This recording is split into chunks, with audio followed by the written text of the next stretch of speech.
Okay, continuing on our cook the cover.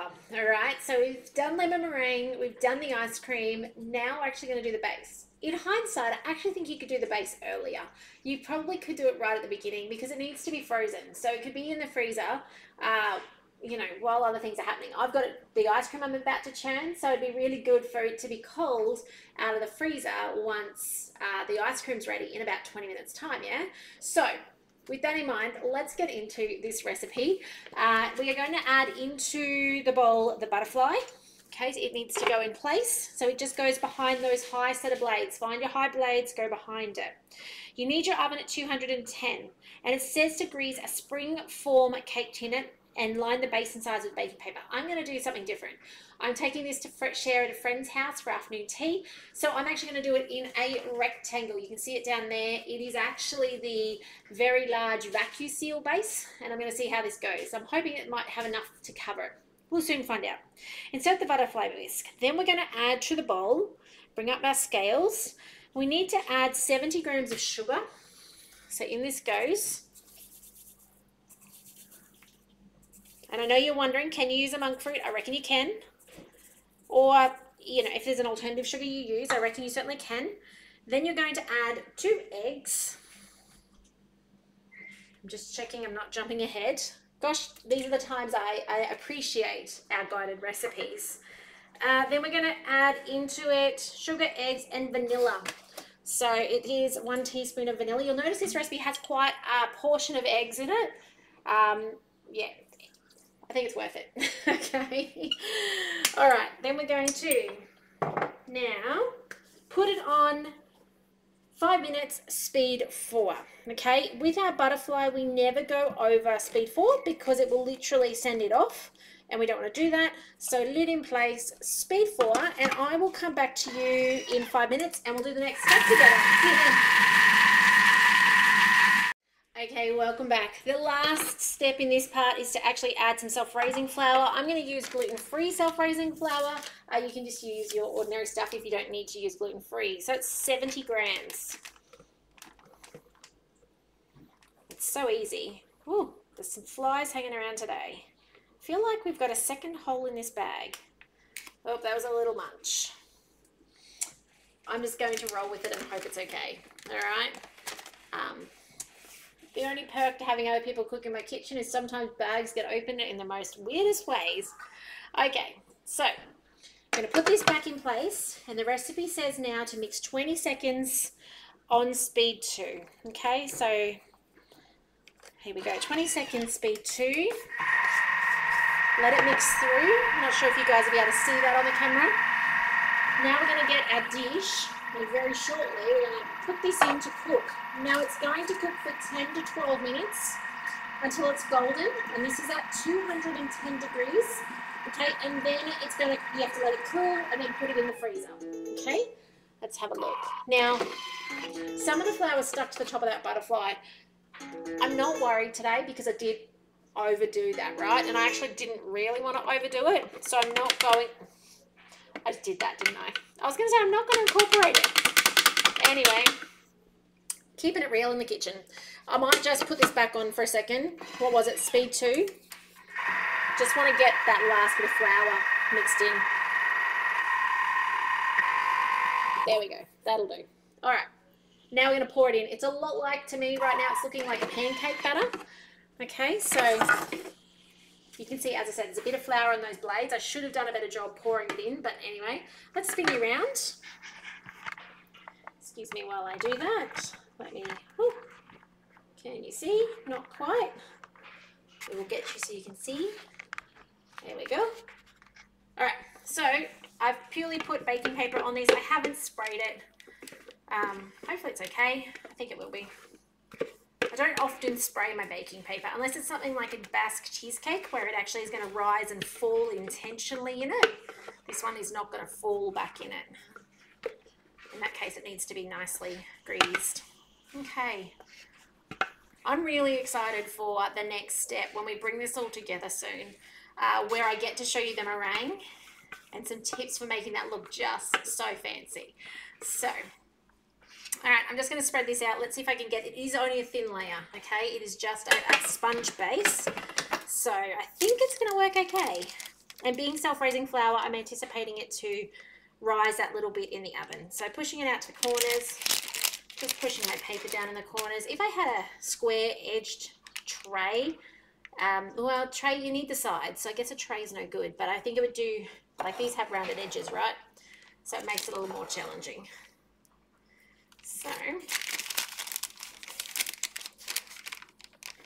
and for those of you wondering as well, I'm taking this out this afternoon, and I made the curd yesterday, okay, but I think you could actually do this all in one day, so long as you had an ice cream churner to churn the ice cream. It's going to be your part that slows the process down, because you need to be able to get it cold fast, so you can have it then put in and then reset again. Yeah, so it's going to be the limiting factor. Anyway, I'll be back soon. I'm going to put this in the oven, 12 minutes, 210 degrees. We're going to make the meringue shortly, which I'm really excited about showing you, and then we're going to put it all together. So I'll see you in the next video soon. Hello and welcome to TMX Adventures. Lisa here. Hey, today we're cooking the cover of the brand new magazine. Now this is a beautiful lemon meringue ice cream cake. I've already shown you how to make the amazing curd, the lemon curd. I did a 1.5 batch of that. I will link that recipe. Today we're making the ice cream. I'm going to finish the ice cream today off in my ice cream churner. If you don't want to do that, you don't have one, you can freeze it flat and churn it when you need it at the end of the recipe once you're putting it all together later. So manually cooking today because it's not yet, at this point of filming, it's not on Cookidoo. I don't know if it's going up there. I really hope so though, that would be cool. So first thing we need for this ice cream is we need some sweetener. We need 120 grams of sugar. Okay, now in this goes, I do reckon those of you low carb, you certainly could use a monk fruit sweetener in this recipe. In essence, we're making a custard. I noticed their recipe does not use the thickening mode. However, I reckon you actually could. All right, so that's the first step. Next up, we've got 3 egg yolks. We're actually just putting everything into this before we cook it off at 80 degrees. Hence the reason you can use thickener. Then we're going to put in some pouring whipping cream. So I've recently learnt, now it says pure cream, you can use thickened cream if you prefer, 750 grams. I have heard recently there is a new cream on the market that is actually dairy free. You buy it in the same section as cream. I feel like it's called Flora. I could be making that up, but apparently you can make ice cream with that too. So those of you dairy free, that's an alternative option that certainly I would be trying in this case of this recipe. So 750 grams. Whoa, stop splashing. Okay. There we go. Then we've got a couple more ingredients. There is a pinch of salt, I think it is. I'll just check. Yep, pinch of salt. Brings out that sweetness. And then we've got some vanilla. Okay, now later on in this recipe, you add your curd back into it. Not all of it, but some of it. But we're going to mix this up first and cook it like a custard. So the actual recipe says 6 minutes, 80 degrees, speed 4. I'm going to use thickening mode. It'll do that for me. So purely come down here like we did, like you saw in the video if you've watched the curd already. Check that out if you haven't yet got to it. By the way, this I think you could also make, like this is a lemon ice cream meringue cake. You could certainly do passion fruit, mango, those things we spoke about in the curd video. So where's my thickening? Down the bottom. Spin the dial and let it work its magic. Now, at the end of this time with thickening, we're going to let it cool a little bit before I put it in the churner. In your case, if you're putting it in a tray to freeze, line the tray with something, okay? So even if it's like a glass container you are using, line it with something like Glad wrap so that you can easily enough get it out later to chop into cubes. Okay, so I need to let it chill slightly before I can put it in my churner, but I'll come back after this is cooked. It's got a 10-minute cook on the timer. That will adjust naturally as it works out how much thickness is in this. But I'll come back at the point of putting it in the churner and I'll show you how to do that in case you're interested in how that actually works. So we will see you soon. See you then. Okay, it has been a little while. I've let this cool to about 50 degrees and now I'm going to put it in my churner. Okay, now if you don't have a churner, I've made mention that you're just going to put it in a tray, probably lined with something like cling wrap or baking paper, and then in the freezer so you can cut it up later. So in my case with my churner, I pre-freeze this vessel. Okay, I'm going to pour my custard style mix into it. I have to actually act fairly quickly because otherwise it starts to set around the outside. So we get this into, back up here, just drop that in, get the paddle in, make sure I do it all up right. And then we're going to turn it on and press play. And this is going to take about 25 minutes, mainly because it's still actually warm to churn. So I just press play and it should go off in a second and start churning. So I'll be back when we're ready with a cold base, frozen ice cream ready to put on top. And then after that, we're going to put the beautiful meringue on top, which I'm excited to do. So this is churning around in the background. And yeah, I'll see you soon for the next step. I hope you're enjoying it and I hope you're cooking along too. See you soon. Okay, welcome back. The ice cream has been churning for about 35 minutes and it's thick enough now that I'm happy to put it in my cooked and frozen base. Okay, so I'm just going to, you know what, I was waiting for the arms to unlock. They don't need to unlock. Oh dear. So I'll just take this out. I'm going to try and get the bowl out of the bottom. Becomes a little tricky. Now I haven't let this go all the way to super thick, okay, because I actually don't want it to be, it's going to thicken in the freezer. Like I need this to thicken up in the freezer. So I'm going to try and get the bowl out. Here we go. Okay, let me just pull this out. For those wondering what it is a, what brand is it? Baccarat? Baccarat, is that how you pronounce it? So there you go, that's what it looks like. It looks a bit sloppy, but it's incredibly cold. And now we're just going to pour it on, but it's, hang on, let me spin you around again. I was going to say, but as much as it's, whew, let's get you so you can see. There we go. It's like it's semi-setting. It reminds me of a thick shake, is what I would say. So you can see that going in right there like that. Okay, so yeah, it's like a thick shake texture at this point in time, which is perfect for me. So this is now going in the freezer, setting up really, really hard. And I'm going to come back once it's set. We're making the meringue. We're putting it on top. We're blowtorching the top to make it really fancy. Oh, and before we put the meringue on, we're putting some lemon curd in, which I forgot to add. That ice cream is supposed to have lemon curd in it. So what I'm going to do is I'm going to come back in a second. I'm going to show you how I'm going to marble it through instead because I forgot to do it. So I'll see you in a sec. Okay, coming back. I have the recipe in front of me. See, this is why I need guided cooking, okay? It says I need to put 150 grams of the lemon curd into the ice cream. Now, it should have been done if you did it traditionally where you put it in a tray and you freeze it in a tray and then you cut it up, put it back in the Thermomix, blitz it, right? Which you need to give yourself time. You'll need to give yourself 24 hours for that. You were going to do it at that blitzing step, okay? I'm going to be a bit creative, excuse the arm, and I'm going to swirl it through without hitting the base. Let's see how this goes. So this is the curd.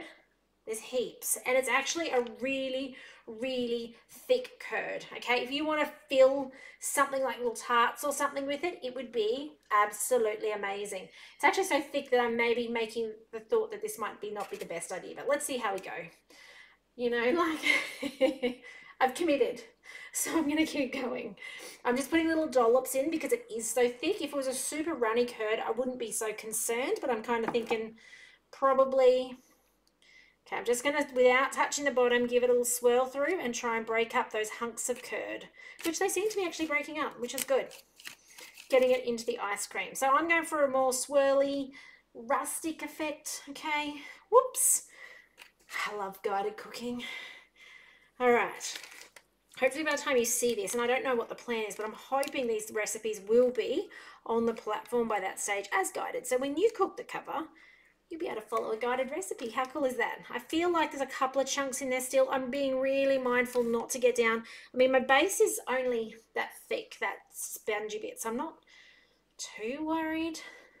Anyway, so back to the recipe. Into the freezer, it needs to set. Then you come out, you add more of your curd on top of the ice cream. And this is as you're about to serve it. You could put that curd on and put it back in the freezer. That would also work. But the meringue part needs to happen just before you're going to take it somewhere to serve. Okay, so it needs to be the last minute thing. I haven't done the really high, I'm not planning on doing a really high top on it like they've got on the beautiful cover.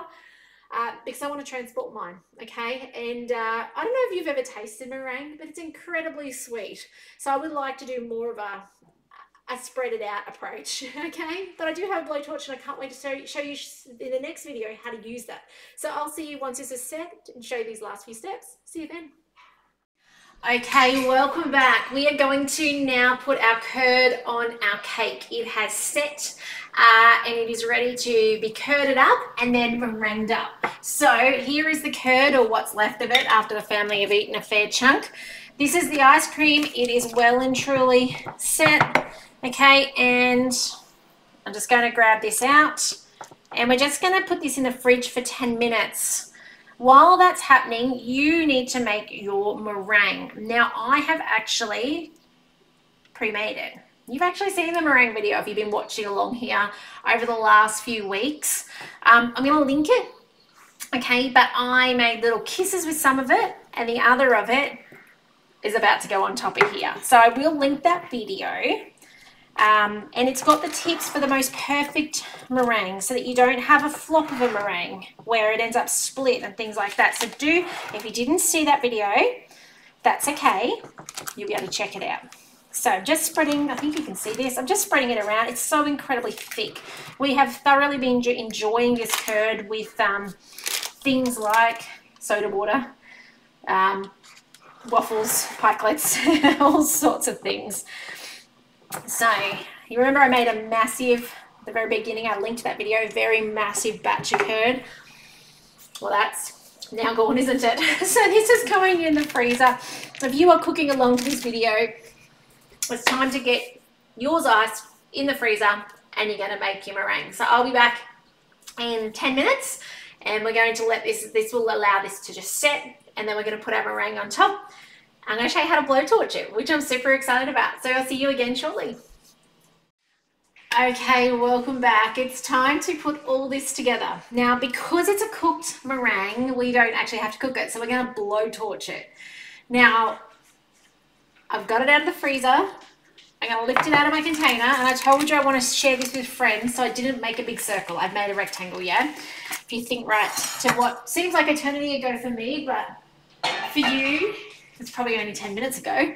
I'm actually going to serve mine in the grazing box, the large one, and I love anything in the grazing box. If I can do things in the grazing box and take it to friends, it's my happy place. So I want to take it off the ugly bit of paper that has done its job. Yeah, you may have done yours in the spring form, so you should be able to see down there we've got our bottom, our ice cream, and our top.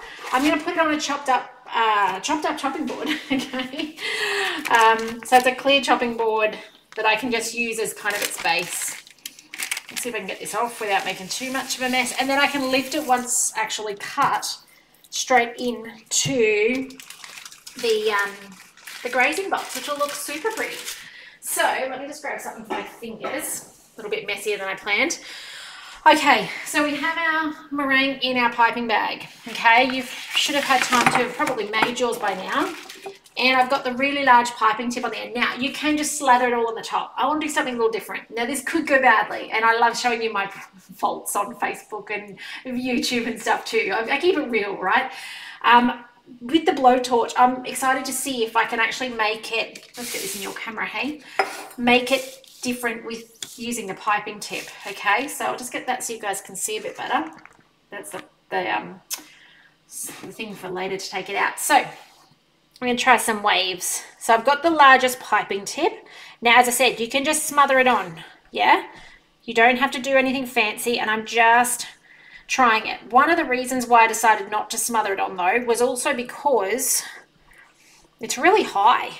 Like, you're going to have leftovers. You're going to want to use the leftovers to make those lovely things you saw me make in the video that I linked about how to make the perfect meringue.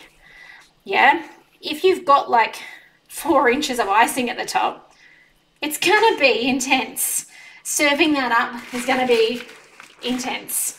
And you really want to be doing this icing this meringue right at serving time, okay? Because it's best that way. Oh, all right, I need to stock up my bag. Now, you know I've got double layers in here. I talked about that earlier.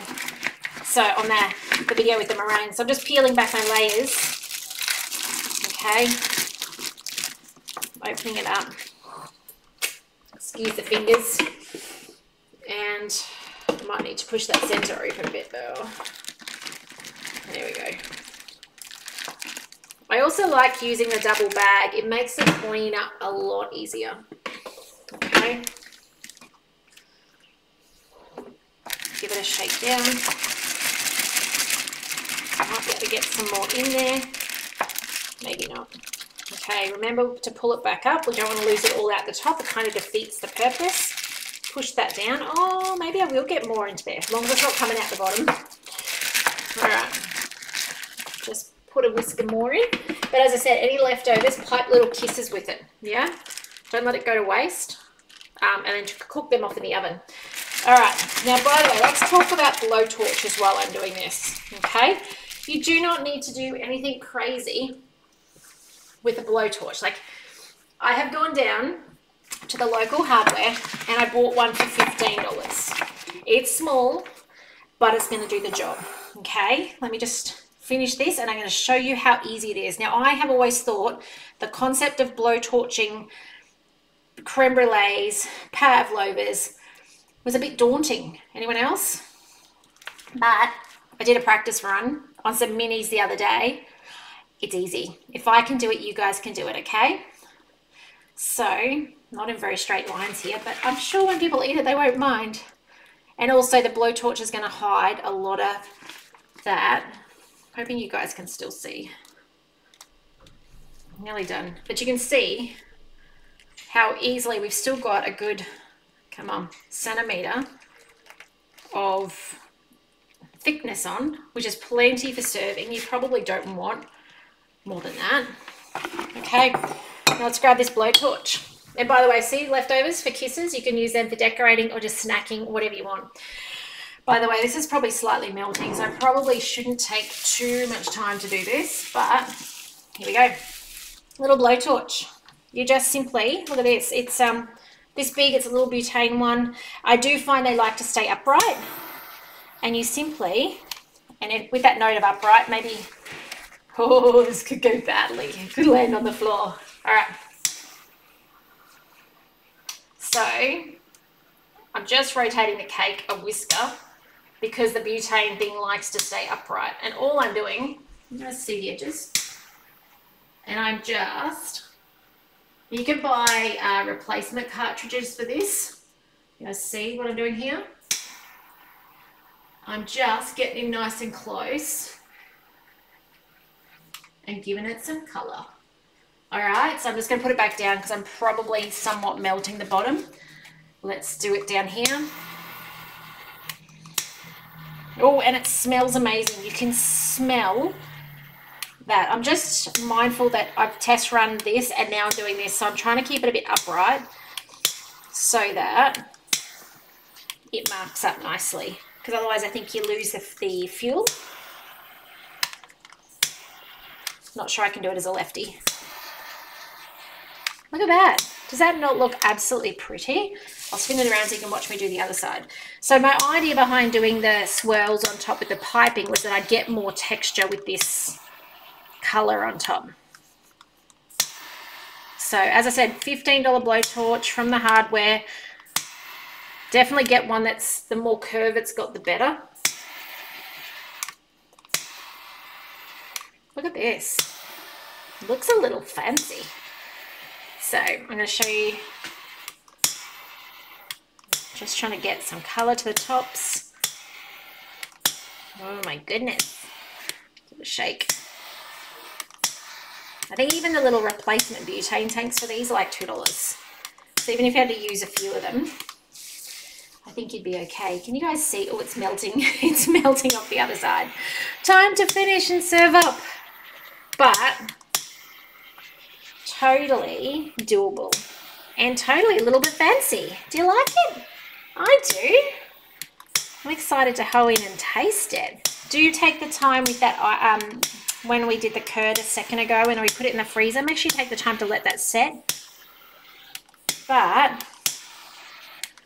this, remember, the meringue is that last minute thing, okay? You will have to be a little prepared for that, but there you go. Look at that, guys. I'm going to lift this camera and show you because you're certainly not getting the best angle. Oh, maybe I can't. But look at that.